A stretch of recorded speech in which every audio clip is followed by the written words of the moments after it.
The Pokemon that kicked off Regulation G is the same Pokemon that finished it off. Miraidon has just won the Masters Division in the VGC World Championships. A huge congratulations to Lucas Ceribelli, using a ferocious Miraidon team, as well as, of course, our runner-up, Yuta Ishigaki, with their Ice Rider team. It was a super close game and one of my favorites from this past weekend, and of course, we can't forget our winners from the juniors and seniors divisions, Kevin Hahn and Rei Yamanaka, respectively. Quite a diverse set of team wins here. It's really cool. It kind of shows that Calyrex can kind of, do the job no matter what version it is, whether it's Ice Rider or Shadow Rider. Like, both versions literally won both divisions. It's crazy. So I think the obvious mon to start off with here is the main man, the captain, Miraidon. Using Terra Fairy isn't too much of a surprise since we've kind of seen it a lot lately, and just using that whole Terra Fairy Dazzling Gleam to help with the whole metagame mirror matchup shenanigans going on, as well as taking on Pokemon like Rapid Strike Urshifu just to have one way of tanking Rapid Strike, Surging Strikes, which obviously the Dragon typing can handle, and then obviously going into Terra, tanking Close Combat, which is obviously really good. And it's pretty solid Terra to go into, because obviously, again, with Dazzling Gleam, adding that extra fairy boosted power on top of the choice specs just makes it a whole lot more easier. You obviously have your Volt Switch, which gets you some nice readjustment for your positioning. Draco Meteor is just obviously a one-hit delete button in most cases. And of course, Electro Drift is just really good to get some electric damage out there. It's a really good moveset. It's a surprisingly, it's a really, not even surprising, it's a really good moveset. It's a straight up really good moveset. And I am such a fan of Miraidon. Like, I've loved Miraidon since even before Regulation G was a thing, before he was even allowed in VGC. All I kept saying was, I cannot wait to use Miraidon. And ever since we got to use Miraidon, he has been so good. Like, I'm so happy to see Miraidon not only win the first Regulation G tournament, like, back a few months ago, but to have him win Worlds is just absolutely amazing. So Team Miraidon is just going absolutely crazy. I'm loving Miraidon.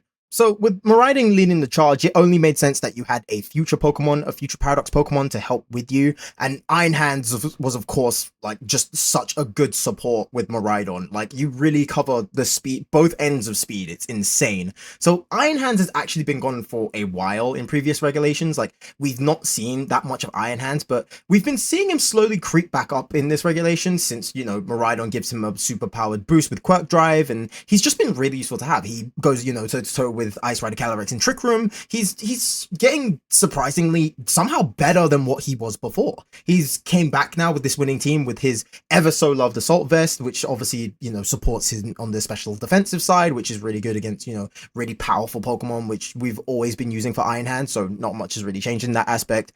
And it's basically the same moveset as you remember. But the one thing I kind of wanted to, show off here is the low kick, which is kind of, replaced Heavy Slam. So originally you would kind of use Heavy Slam for Iron Hands, and, that would take out Fairy Pokemon, mainly Fluttermane. So normally, you Terra, tank the Dazzling Gleam or Moonblast that Fluttermane would get to you thanks to your Assault Vest, and then you go Heavy Slam and take it back out. But now they've kind of swapped that over with low kick, since you don't really see a lot of Fluttermane anymore. And low kick is really, really good. Like, it takes off more damage depending on how heavy the Pokemon is. So since you can, get a lot of restricted Pokemon that are normally heavy, so things like Ice Rider Calyrex is pretty heavy, Zamazenta can also be pretty heavy, Kyogre, like a lot of mons that you see in the restricted, in the top most used Pokemon in restricted, they are mostly heavy. So low kick will actually get a lot of surprisingly good damage, and it's really, really good. So, if Drain Punch isn't going to do a lot of damage, you have low kick as a backup option. And even from just heavy Pokemon in general, like, it doesn't have to be weak to anything. Like I previously mentioned Kyogre,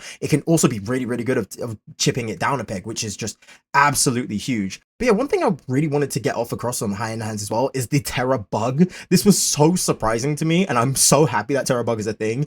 Like, Bug type is just straight up not good in VGC. It is an awful typing to be a part of in VGC. You don't see a lot of Bug type. You see a few Bug type moves, mainly U-Turn, but you don't see a lot of Bug type Pokemon. But going into Terra Bug actually gives you a surprising amount of coverage, especially against, something like Iron Hands' weakness to ground, especially.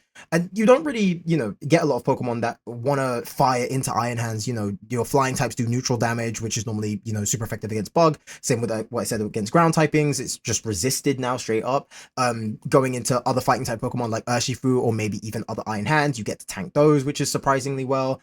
You don't take as much damage from psychic type moves, which is really good. Like, it's a really unique typing to give to any Pokemon, yet alone Iron Hands. It's a very surprising typing. Also, speaking of, we did have an Iron Treads. I believe it was in the, I want to say in the Juniors division, where it was a Terra Bug Iron Treads, and I am such a fan. Like, I am such a fan of seeing Terra Bug type Pokemon starting to become on like the uprising.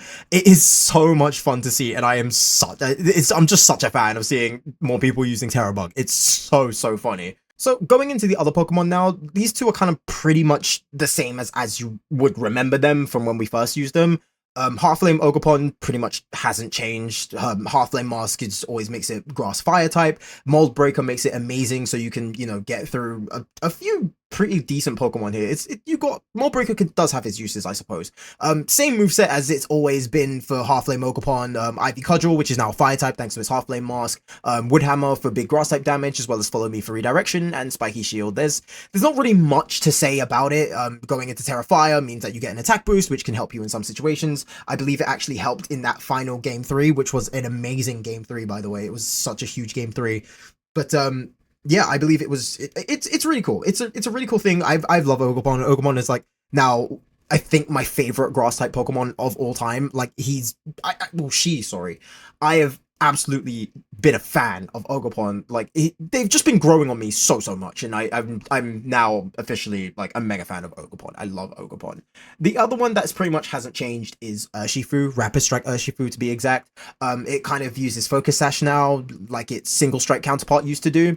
I guess because now that the meta, you know, has kind of changed, it used to run Choice Scarf, but obviously we don't see Choice Scarf a lot anymore. We kind of see things to either keep it on its toes with damage with things like Mystic Water, or keeps it things that to keep it alive like Focus Sash. You don't really see it a lot more now. Same moveset's pretty much the same. Surging Strikes, Detect, now you haven't got now you're not stuck with a choice move. Aqua Jet for priority, and then Close Combat as like your big kind of like opening fighting type move, which is great. But the one thing I want to kind of say for this Urshifu is that it uses Terra Stella, which is absolutely amazing. Like I am like Terra Stella does not get used a lot, and it's really nice to see that not only a really big top cut team using Terra Stella, but the winning team using Terra Stella. Like a lot of people at the beginning would say like, oh, Terra Stella isn't that great, like nobody really uses it that much, but it kind of does have its uses for Urshifu, because for anyone who's like unaware, Terra Stella allows you to get an extra increase in damage for every single move that you have, but it only does it once. So you keep your same typing, your typing doesn't change, but you always end up getting a boost on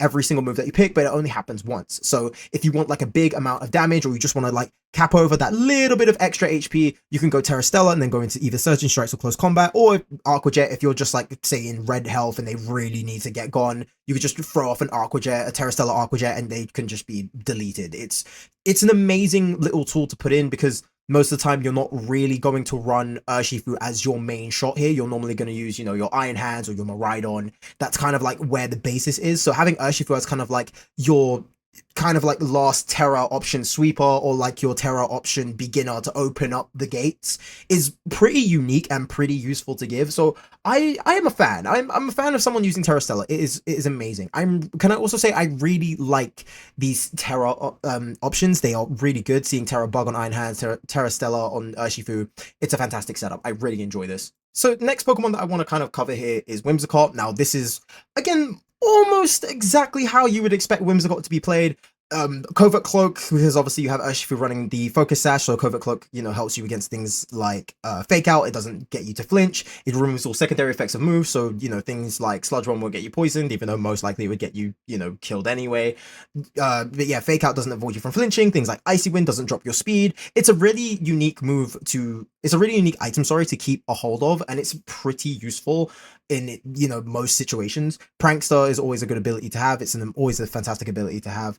The Terra Dark is kind of what got me, you know, through the loop here, because obviously if you go into Terra Dark, you can stay away from other prankster Pokemon, like obviously Tornadus and obviously other Whimsicott. It keeps you away from getting hit with, you know, things like Encore or things like Taunt, which is like really good. If you really want to take control of the field and you need Whimsicott to do that, Terra Dark is actually a really good option, especially in the mirror matchup against other Whimsicott especially. But the moveset is also pretty much the same as you would see it. Moonblast to do like big amount of damage on a specific Pokemon, also has a chance of dropping their special attack, which can work really well. Encore to kind of trap Pokemon locked in, but also gives out that fear factor of, oh, if I tap Fake Out, I'm going to be stuck, or if I tap, you know, a setup move, I could also be stuck. luck. So it can really help out in certain situations. It forces your opponents to kind of second guess what moves they want to pick in case they want to get, locked into something, which is fantastic. Tailwind, obviously, just a massive move to have. I think it's like one of the best moves obviously you can have. Doubles all of your speed, which is fantastic. But instead of going for something like Protect that normally Whimsicott has, it goes for a light screen. I'm assuming this is more to, get a running start against Shadow Rider Calyrex, since obviously that is faster than most of your Pokemon on the field, and since you want to get like a lot of Pokemon that can kind of tank the hit as much as possible, you need Light Screen to kind of get you set up. So the whole, with Prankster, you can kind of get that up really quickly. So that would also not only help against Calyrex, but that also helps against Pokemon like Kyogre with that Origin Pulse or Water Spout, which can be very painful to take. So it's really good. It's a really good, tech move to have. You don't need it all the time, but it's nice to have there in case you ever need it, which it's just so huge. Like, this is really cool. You do trade off the Protect though, which is kind of, a dangerous setup, especially if you've got like really damaging Pokemon, but the payoff is huge, especially if you can get that light screen up and working. And then finally is the last member of the team, and definitely not the least, in my opinion, the MVP of the finals match, Farigiraf. This was so good to see Farigiraf get played, and just the way that you see Farigiraf get used and the way it pivots is just amazing here. Electric Seed, because obviously you're working with electric terrain, gets a nice defense boost, which is, really huge. It helps you against, a lot of dark type Pokemon that are mainly physical attackers. So things like Knockoff on Incineroar, just like a whole bunch of things in that kind of category can help you very well, and you don't really need much on the special defensive side, especially if you've got things like Whimsicott with that light screen. You also have Terra Water, kind of a standard typing to Terra into, especially if you want to get the whole defensive boost. Helps you against things like Rapid Strike, Urshifu, Surging Strikes, just so you can last. A lot of people would like to go Terra Water, Urshifu, maybe get up in the rain and then hit Surging Strikes. It always beats critical hit. At least this way Farigiraf can kind of tank on those water moves, which is kind of huge. Armor Tail, again, a really good ability, super huge ability, stops priority moves in its tracks. It's completely huge. It is a fantastic ability to have, and honestly it is so great for Farigiraf. I love how much Farigiraf has been used over the course of Scarlet and Violet period. It is a fantastic Pokemon, but the moveset is, in what my opinion, fully solidified this win. Like, I honestly think that this was the MVP of the whole finals match. This was so good. So Psychic Noise to kind of shut down any, healing moves. So, things like Drain Punch gets completely shut down on Iron Hands. Things like Pollen Puff and Moongus can't heal its teammate anymore if it gets hit by it. It is a fantastic move to kind of lock things out. It stops things, it stops berry consumption. It is huge. This move is absolutely huge. It's absolutely fantastic. Trick Room to either, if you're not winning the speed race, you can either do it to set yourself up with Iron Hands, or you can kind of do it in case, someone gets the tailwind before you, so you can kind of, flip that whole thing on its head. It's, again, another amazing thing, and also it's a kind of counter Trick Room in a sense, since if someone sets up Trick Room and you set it back, the whole thing goes back to normal. It doesn't go into reverse order, which is great. Helping Hand is always a good support move to have. So again, if you've got something like Iron Hand, which is really slow, I believe in this last match, in Trick Room, it was actually slower than Calyrex, which is really huge. You don't get a lot of Pokemon that's a lot slower than Calyrex. Like, if anything, you get things like maybe a Moongus and most likely Torkoal, but no one's running Torkoal because, you've got like things like Koraidon or even Groudon, so no one's really running Torkoal like that. So it's really good to see, a really slow Pokemon like Iron Hands get the jump on Calyrex, on Ice Rider Calyrex in its own home turf of Trick Room, and then you've got Helping Hand to kind of boost you on top of that as well. And with the Electric Seed, you can't really get it out in like one shot. You either need to focus the Farigiraf, or you kind of just need to hope that something crits, or you've got enough Chilling Naze to kind of get the kill from there. But the one move I kind of want to like deep dive into is the Foul Play.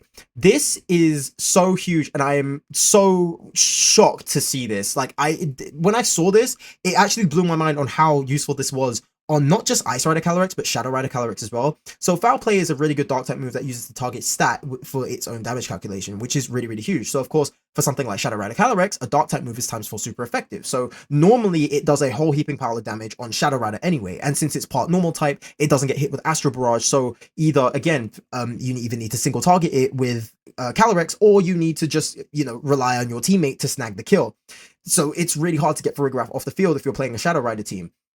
But then having that Foul Play kind of, turns things on its head if you don't terrestrialize the Shadow Rider. But for the Ice Rider Calyrex, from what we've seen, it obviously the attack does more damage the more the attack stat is done up. So the more Chilling Naze that Calyrex has done, the more foul play will do damage. So it's kind of like you're getting punished for using the main thing that Ice Rider is there for, to imply damage and get more stronger over time.